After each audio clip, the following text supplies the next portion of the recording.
Welcome everybody. This is the Level 1 class for March 4th of 2015.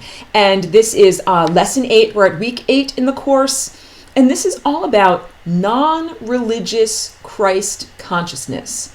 So, challenging topic because a lot of people, when I use the word Christ, automatically equate it with the Christian religion. And this is all about, I talk about yoga of the perception. This is part of it. The idea that when I speak about Christ, first of all, Christ can be considered synonymous with consciousness, just pure consciousness. Let me get going on my recording of this back here too. So Christ is synonymous with awareness or consciousness. Any place where we see or perceive that consciousness exists, we can say that is where Christ exists, okay? So, and it's kind of nice that I've got level 1 and level 2 because level 1, I'm going to focus a lot on just the energetic anatomy. And level 2, the topic is at loving all aspects of self, and this is on the galactic level. This has to do with why we are besieged by negative thought entities and how to resolve the issue. Resolve the issue, not just plaster a little band-aid on it. You know, really, how do we resolve duality, end the war between light and dark, and make it so that everyone can live freely, which is the intention or the purpose, intended purpose of this cosmos. So starting off with just the energetic anatomy, all right? I know that I can always see my screen more easily than you can, but I'm going to just totally expand this so that hopefully you can see it a little bit better back there. And then I'm going to do some very quick exaggerated lines. So I hope you can see that I'm exaggerating some of these lines. And I need a little drink. So what I exaggerated was, and I hope you can see, there's a person there. This is their eyeball right there, and their nose is pointing off in that direction, and this is their brain up here. It's kind of like a little bit of an X-ray version of a person. And I hope you can see right here, this is a central part of the brain, and that is where this exists. See, we have our 4 vortexes coming to a middle in the middle there, and then we have our 4 vortexes coming to a middle there. So the anatomy of the indigo or brow chakra is very special in your chakra system because it is one of the 2 places where you have chakras at perpendicular angles. So when I talk about perpendicular angles, why am I exaggerating it in such a facetious manner? Because 90 degrees, perpendicular, 90 degrees, this is the magical angle that we use to hop between dimensions. You know, we go from a flat plane, and then 90 degrees to a flat plane is the 3rd dimension, right? And then 90 degrees to the 3rd dimension I've spoken about is the 4th dimension, or time being experienced moment by moment, all right? So what we're talking about here is, one sec, the intersection of your brow, indigo chakra, and your crown, violet chakra. So let me clear a little bit of room back here, or maybe just scooch this aside, but that doesn't make sense. This 90-degree angle, if we have that's violet, and that's your crown chakra, rotating around up here like a halo. This is the origin of the halo in art history. And then you also have, and I'm changing this to a blue color, I don't know if you'll be able to see it though, at 90-degree angles, so I'll just put it, you know, in this direction, we have this chakra. So it circulates like this. And they have counter-rotating motions. So at the same time that your crown is spinning around like this, your brow is spinning around like this. And now let me move back the picture that I was just showing you. So I hope you can see that this area over here, this is like a lens in front of the face. The whirling and swirling motion of energy at this level of the chakras creates a lens. And this lens is our anthropomorphic filter, the filter of interpretation that exists at the human level. This is what I mean when I refer to anthropomorphic or anthropocentric, the human level. And I also am speaking about here in terms of your own development as a seer, as a person who perceives with direct insight. This is your insight, and this is how you perceive with direct insight. When you have engaged this level of insight, oh, hold on one second. And let me just take care of the muting. There we go. When you have raised your energy through the chakra system from red, orange, yellow, green, blue, indigo, you're not yet at violet. This is the most vulnerable moment of inner development.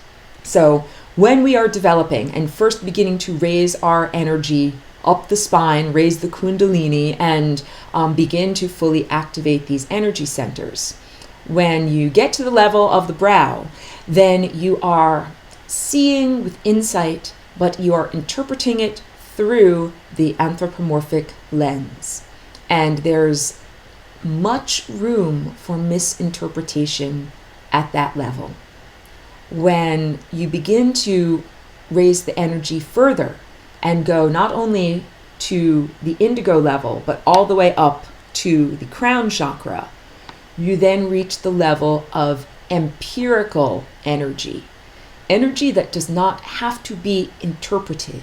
It is a pure abstraction, and so there is no misinterpretation that can happen. And I've spoken before about how the chakra system is like a system of energy transformers, like at the power grid in the power station where you get electricity from, and that each chakra steps down and slows down and slightly distorts each energy level with greater and greater levels of density. So the violet chakra up here, this is the direct connection to source. And this is the least distorted of any of the chakras. This is the highest vibration. It is where you plug directly into the wall, where you plug directly into the grid of higher consciousness. And in receiving these pure, abstract, energetic transmissions, they are uncorrupted or minimally corrupted. They are very pure, and they're abstractions. So an example of an abstraction would be something like a number or a particle, something that does not look like a human face or mammalian face, does not have two eyes and a nose and a mouth. It is an abstraction. So in the art realm, an example of an abstraction would be, a painting like this that I have behind my head. It doesn't have any representations of the human form. It doesn't represent objects in reality, such as a flower or, a figure of a human or an object that is recognizable in the physical realm. It's an abstraction. And our understanding changes greatly when we make that transition from the realm of pure abstraction to the realm of perceived human interactions. I've said before that there's a great deal of difference between saying particle A interacted with particle B and the result was, C, than saying, person A picked up a gun and shot person B and the end result was murder. Like those two expressions of the same truth give us very different emotional reactions. And the reason is that our anthropomorphic filter is responsible for what we see as same or other. Right now, I am wearing a humanoid body, and so my anthropomorphic filter is calibrated to this body. When I look through my filter, when I look through my lens at the world, and I look at my cat, I see quote unquote other. I do not see me. I don't see someone who is like me. I see someone who is other because she is feline and I am human. But when I look through my filter at another human, such as Mike, I perceive human. So this is pretty important. This is a good understanding to file away as we begin to meet multidimensional beings and higher dimensional beings, and as we ourselves begin to change. When you change, your lens changes, and what you see as the same as you also changes. So what I'm trying to say is that cats look through their filter at other cats and they see same, they see self. And humans look through their filter at other humans and they see self. So right now, when we look through our anthropomorphic filter at certain beings, we perceive other, like extraterrestrial or extra-dimensional. However, as we begin to change our vibration, we begin to change our filter so that eventually when we look at these other beings, we will not see them as other, we will see them as self. And I'm going to talk more about that in the level 2 teaching. I'm kind of keeping them a little bit separated out, but I don't want this to be too much rehash for students in the one-room schoolhouse who have already done level 1. So there's also a lot of possibility for misinterpretation. Okay, when people begin their essay into the esoteric realm, some people get into, black magic. And all of that type of magic is when people begin to use their third eye, but they have not yet connected to their crown chakra. So it's like they're little children that are just learning to ride the bicycle with training wheels. They haven't yet gotten to the level of the crown. One distinction that I make is this chakra is like getting your library card of the universe. It allows you to have access to any information that you want. This is without hyperbole. Once you activate this chakra of your body, you can understand anything just by looking at it. So one example would be, this sculpture. If you wanted to understand this sculpture and you activated your third eye and you attenuated to this sculpture, you could understand the form. You could say, oh, it's made of 4 vortices and this is the significance of the 4 vortices, right? You could attenuate to its composition. You could be like, it appears to be made out of a, chalky substance. And you would learn all about the formation of plaster and the molecular structure of how this clay or plaster was created and how it was carved. Imagine examining an ancient artifact. You don't read a book that says, this is what the artifact is. You understand it by direct perception. And you could also read this object, understand the record, the energetic record of everything that it had been through. Like understanding, why is this chipped away here? Well, because over many decades, more than a decade, Aurora has thrown this sculpture in her backpack and schlepped it around and used it to show people various concepts. So it's been very, chipped away at. All of this information, if you used your third eye to perceive it, would come as a totality. It would not come in the way that I just used a great deal of words and the flapping of my mouth parts in order to convey that information. And I conveyed it in a first this, then this, finally this format, a linear format. When you perceive with your third eye, even on an anthropomorphic level, you perceive all at once, totality all at once. So you would look at this and you would understand not only the 4 vortex shape, the significance of that, what plaster is and how it changes its structure when you add water to it, and why this sculpture got chewed up because it got thrown in my backpack. You would understand all of those things just by perceiving them. All right? This also works on people. You can attenuate to anyone or anyone that has lived at any time in order to learn about them. So that's an enormous field of people to learn about. First of all, you only know about people, mostly we only know about people who are well known, who are famous.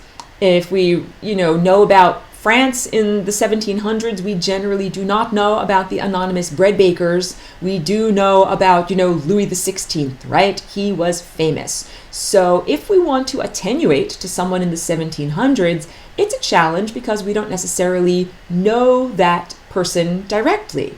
Yet, in order to learn, like for your own interior growth and development, it might be necessary for you to connect mind to mind with someone who lived in 1789. And how can you do that if you do not know about that person, yet that person has some crucial insight to share with you? And the answer is enter the crown chakra. And this is also going to get into the teachings of the Christian religion and why they are so distortive. This is not a religion lesson at all. In fact, I don't know if you guys watched the, recorded homework lesson, but I go into there very clearly where I state that this chakra is associated with Christ consciousness, and one very famous person who embodied Christ consciousness was named Jesus, or that's the, translation of his name, but he lived in Judea about 2,000 years ago. But that is not the only embodiment of this consciousness, not by far. And that is one of the most distortive teachings that has come, distortive and harmful teachings that has come. The idea that this chakra is only for Christians. This chakra is only for people who believe in a Christian religion. This chakra is only for people who believe in the Christian religion as it is described by the Catholic Church. No, no, no, no, no. And I will tell you that the Catholic Church is more the religion of Antichrist than it is of Christ. We say Christ consciousness is about connecting directly to the source and about embodying divinity. That's the antithesis of what the Catholic Church teaches, which says you need an intermediary. You need either Jesus to absolve your sins or a priest to confess to. At the very least, you need a large, grandiose, structure within which to pray, and you need intermediary of the Bible. You need to read these words as your holy words. And that's very different than the teachings of the actual historical avatar, Jesus Christ, who taught that you only need direct connection to God and that you yourself could become as exalted as this example of greatness is and was. So the word avatar, Christ in Judea was an avatar. This comes from Sanskrit. Avatar, it means one who has come across waters. So the movie Avatar is a lovely science fiction movie that was designed to give people the idea of what it would be like to have consciousness transference from one realm to another realm. In the movie Avatar, there was a main character who was in a wheelchair, but he could transfer his mind to the able-bodied Pandoran blue body, extraterrestrial, and run around and do whatever he wanted, right? So Christ, the galactic being, there is a consciousness that is so grand that all of the stars of our galaxy comprise its brain and its mind. And this galactic-sized being, at times, has distilled its essence into a coherent consciousness that can be at the size of a human neurology and has occupied human bodies in order to share information. And that's because it's like saying, if I'm the totality, I'm Aurora, I'm this total being, but maybe I want to go inside of my body and speak directly to my pancreas or directly to my liver or something like that. I would have to shrink myself down to the size of one cell so that I could actually go down to the level of a cell and speak to those cells and also understand the difficulties, the cares and concerns of life on a cellular level. This has to do with galactic consciousness versus, humanoid, planetary consciousness here on the planet. We'll get into this, but one of the things to understand first is that the brow and crown chakra, they are in a love story. This is a love story, like a romantic partnership between these two aspects of consciousness. This one here, this is the library card. I've said you can use this eye to look at whatever you want to look at and learn about whatever you want to learn about. But it's an enormous world.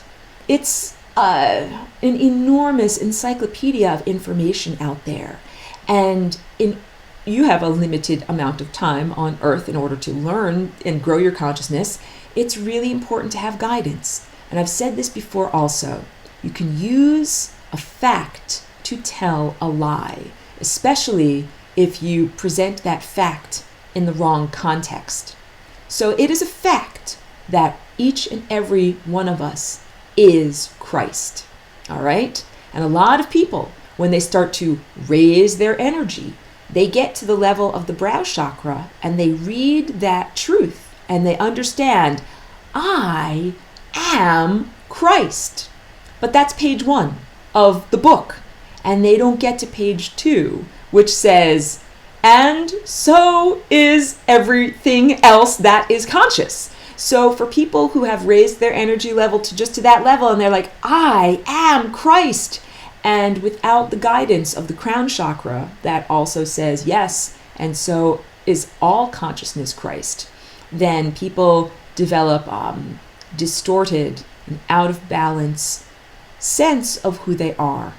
And this is why, it says a lot about our world and the time and place in which we find ourselves, that it is considered a pathology to call yourself Christ, that is considered to be a sign of mental illness, and that there are many people under treatment, for mental illness because they so naively confessed to the psychiatric industry that they are Christ. And if you do that, I understood this coming in as a walk-in. It didn't take me very long to perceive that if you confess that you are Christ to people who are misinterpreting that truth, that they will say you are ill, that there's something wrong with you. So we have to understand balance and context.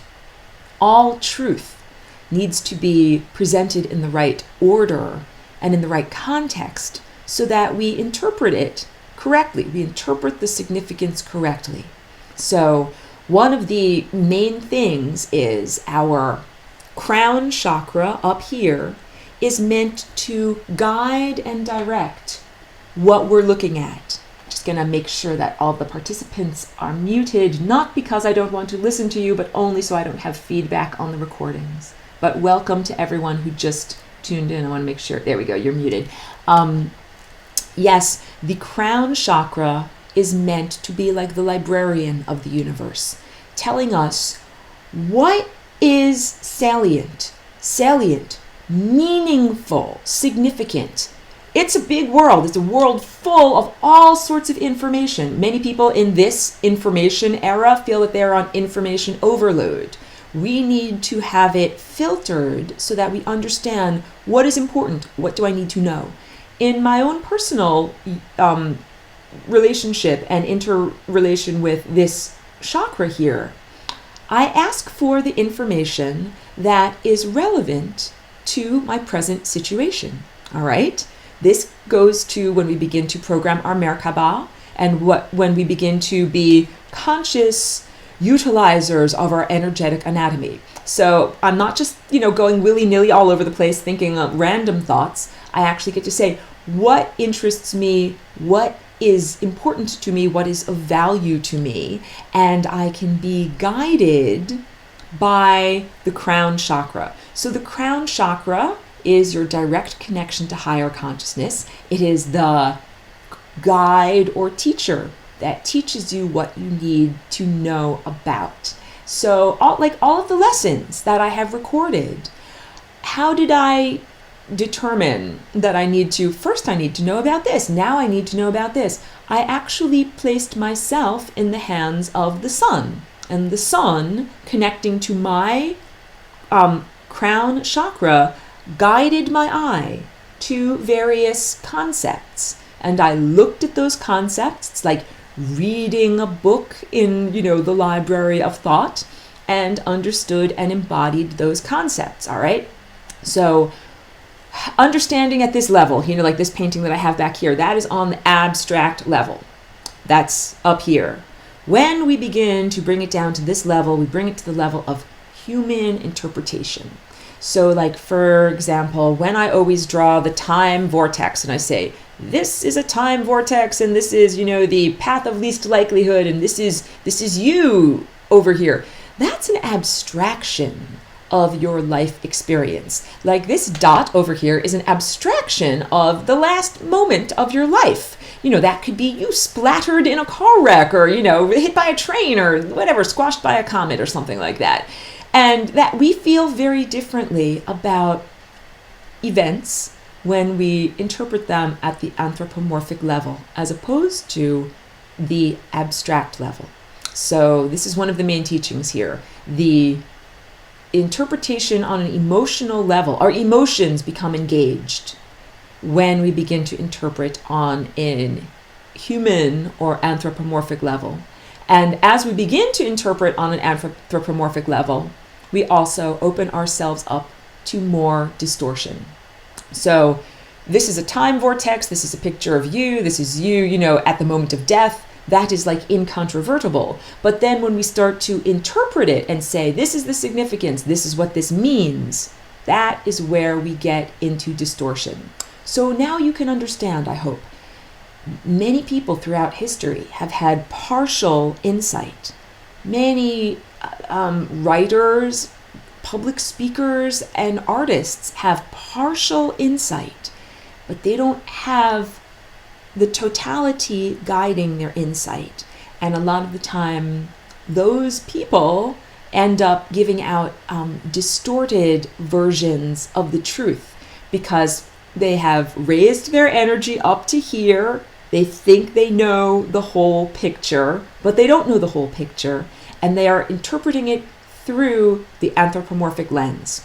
So the anthropomorphic lens, that is this chakra in front of our face, and it can change and shift as our consciousness changes and shifts. All right. And I was using the example maybe another time of when if you ever went back in time and you met or interacted with, a Cro-Magnon or a person from a very long time ago, you might not even be recognizable. Like your facial characteristics are much finer. Your skin is a lot more, everything is more refined. And that is mostly from your lifestyle and not as much from your basic, genetic characteristics. But I'm trying to say you might not be even interpreted as human by a human of that era because their lens was shaped differently.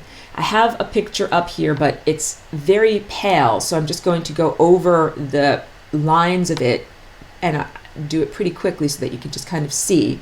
But this is another viewpoint of the chakra.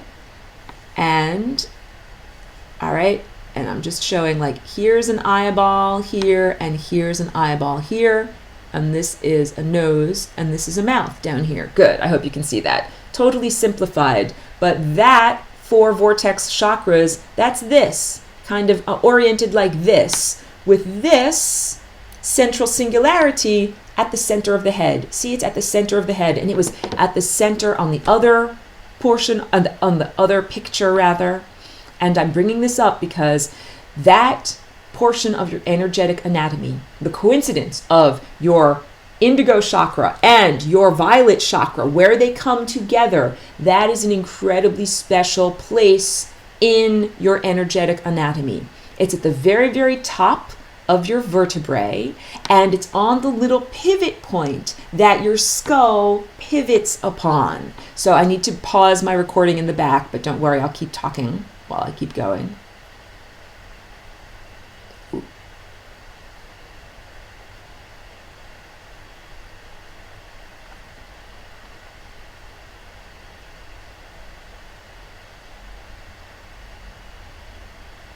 In the Orthodox tradition of the Jewish religion, that little bone that's at the top of the vertebrae is called the lud bone, and it is considered to be a very special portion of anatomy because they believe that is what will be used to resurrect you in the time of resurrection.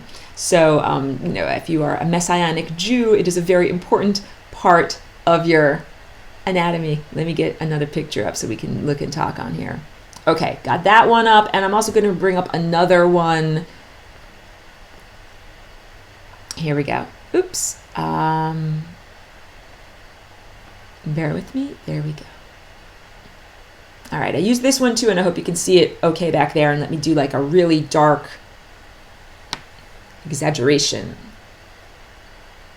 This is how your heart and your Christ chakra interact. All right? Recording. Good. It is absolutely essential to create a firm foundation of unconditional love. This is like a whirling vortex of energy. You have to get that momentum going in order to have a stable platform to put this apparatus on top. This is like a gyroscope, literally. And when you don't have a strong foundation of love, the information that comes in through the third eye destabilizes the entire structure, all right? So when the crown chakra is functioning, the crown chakra directs your third eye to look at the appropriate information and ingest the appropriate facts in the right order. And if you do it right, it increases your level of unconditional love. So let's use an example. Like my crown chakra directs my third eye to look at and understand, a mass murderer. Let's use Hitler as an example. Because I speak about how I really choose not to attenuate and ingest, little particles of evil. I choose generally to attenuate to the direction that I wish to go in terms of consciousness.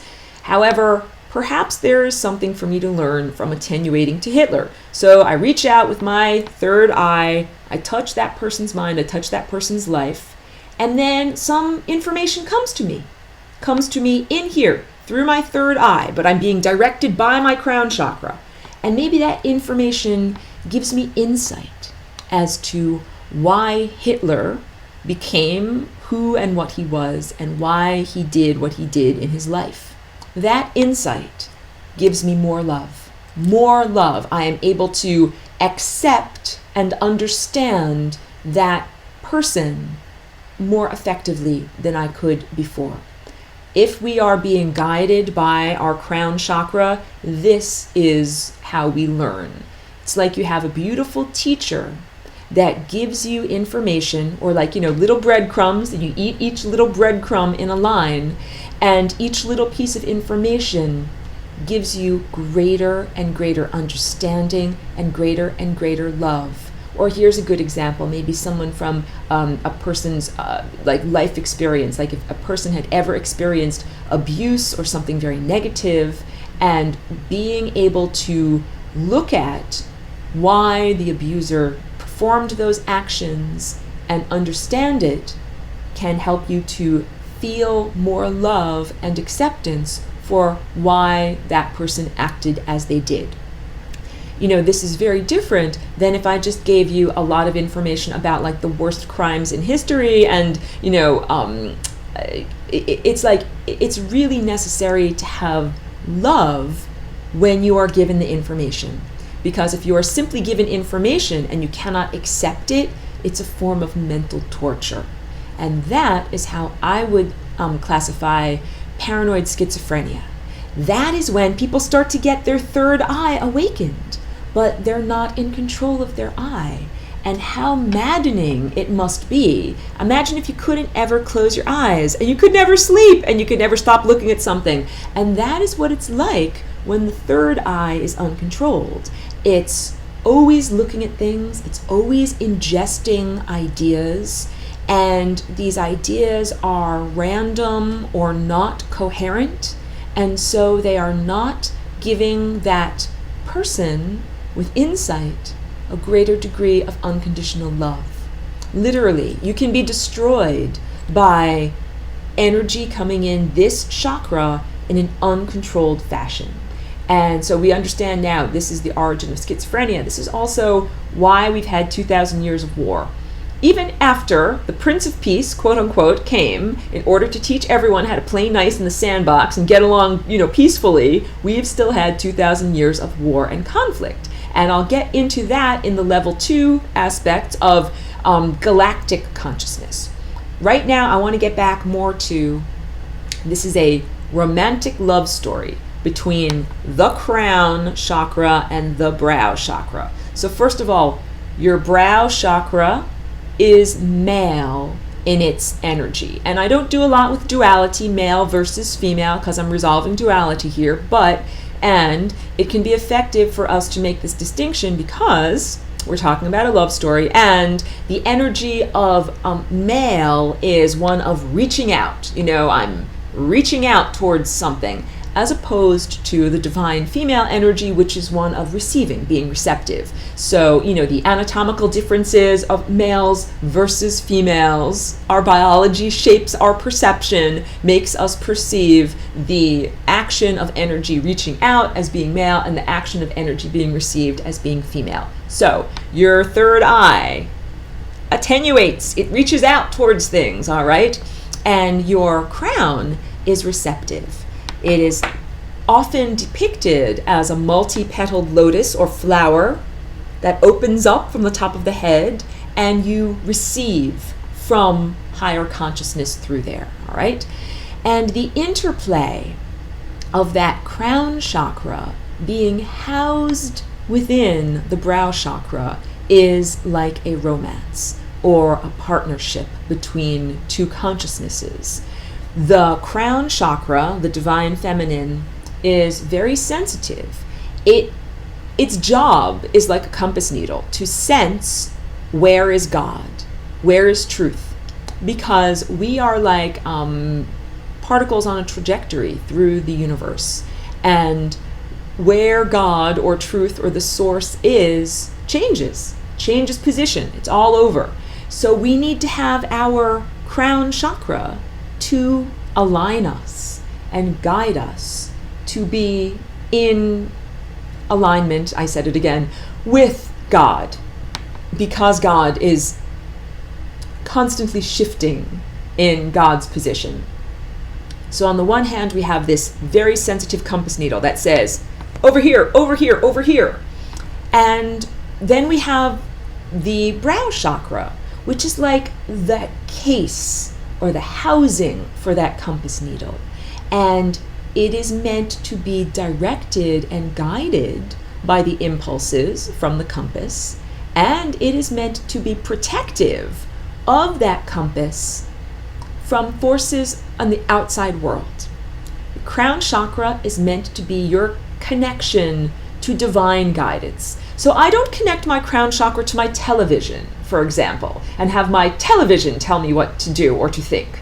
I connect my crown chakra to God or source, higher consciousness. That is what is telling me to think. The pineal, well, I didn't even get into your pineal gland. The brow chakra and the pineal gland are meant to be protectors of your innate sensitive organ that senses where divinity is. So I bring this up because in the patriarchy that we have just experienced for about the past 2,000 years, there's been a distortion of male and female roles. And a lot of this comes out of biblical literalism and the Judeo-Christian approach to relationships as based on, the Torah and the Christian Bible. And this has to do with the male presence and male energy, like the husband protecting the wife stays at home and is domestic, and the husband protects the wife.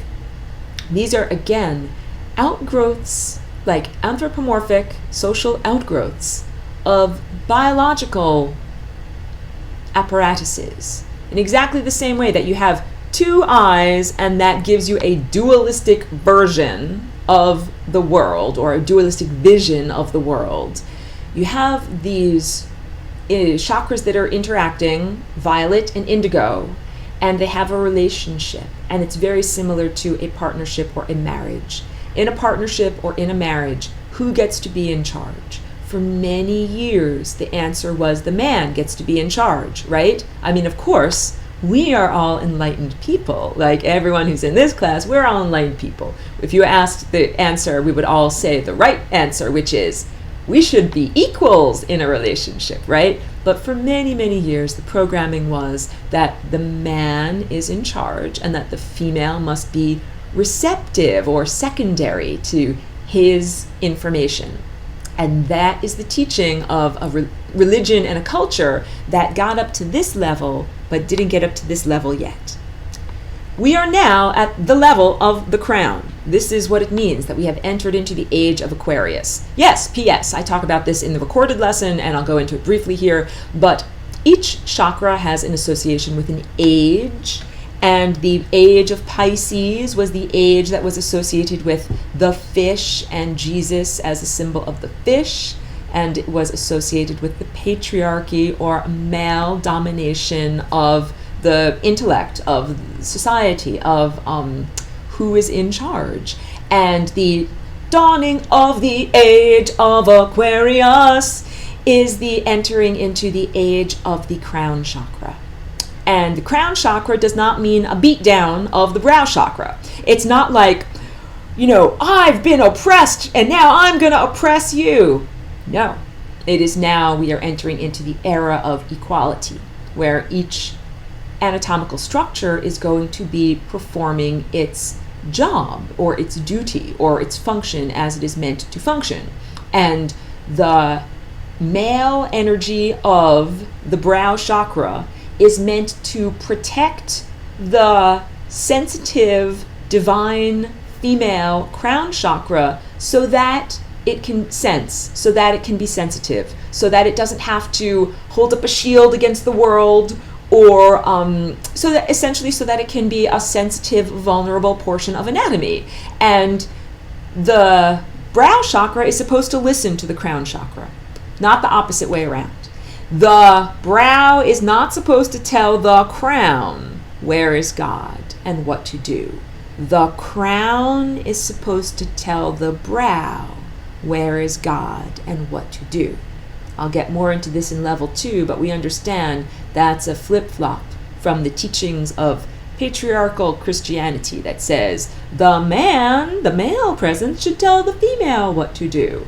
And if we look at it in terms of neurobiology, this would be equivalent of the conscious, rational mind, right? Like the verbalized, conscious thinker telling the intuitive, feelings-based thinker what to do. These different aspects of our own perception that we usually associate male aspects with the verbalized conscious mind, right? And that other aspects of the mind that might be involved with creativity, artwork, music, intuition, healing are considered to be more female, even though, of course, we're all blending everyone. I'm both half male and half female, so we are all making a blend here.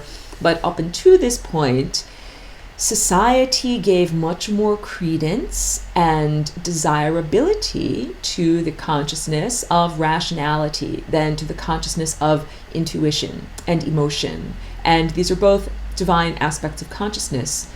It's been a flip-flop. So now we understand that emotional intelligence and a connection to the source through the crown, and having that guide Your intellect is the appropriate power structure.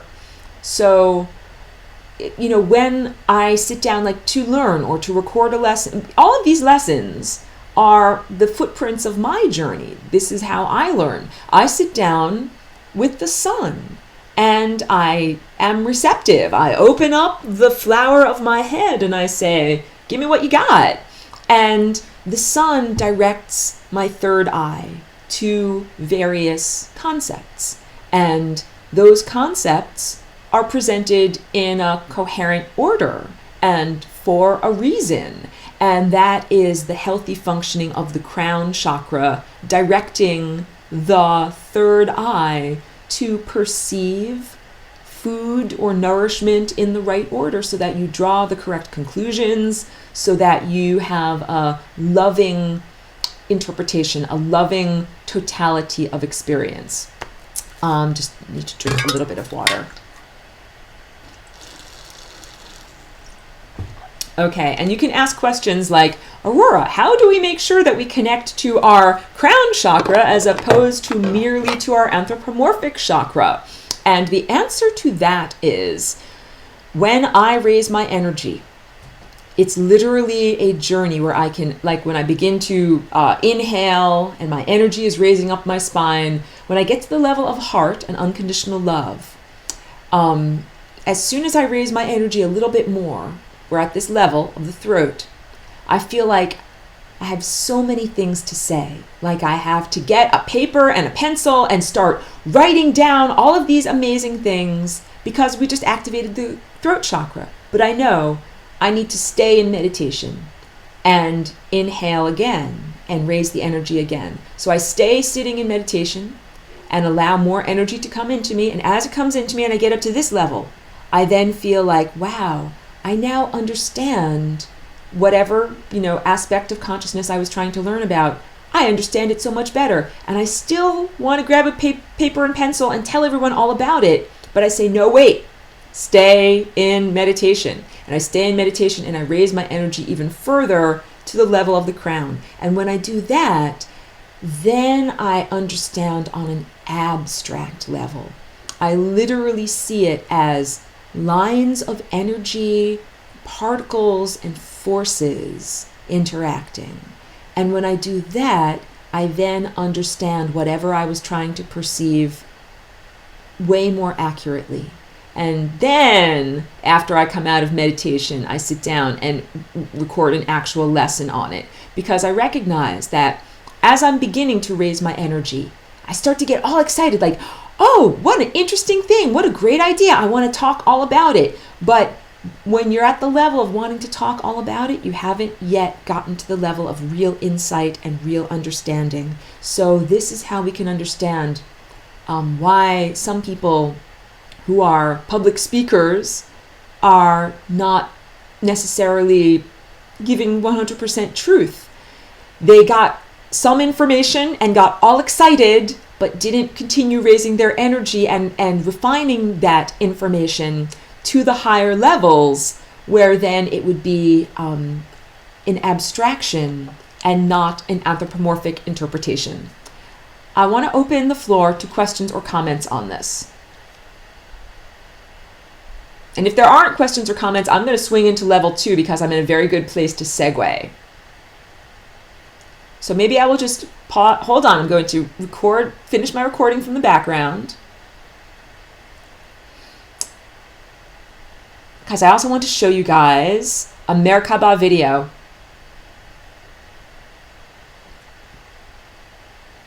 Cool. All right. So you know something? Let me say end the recording of level 1.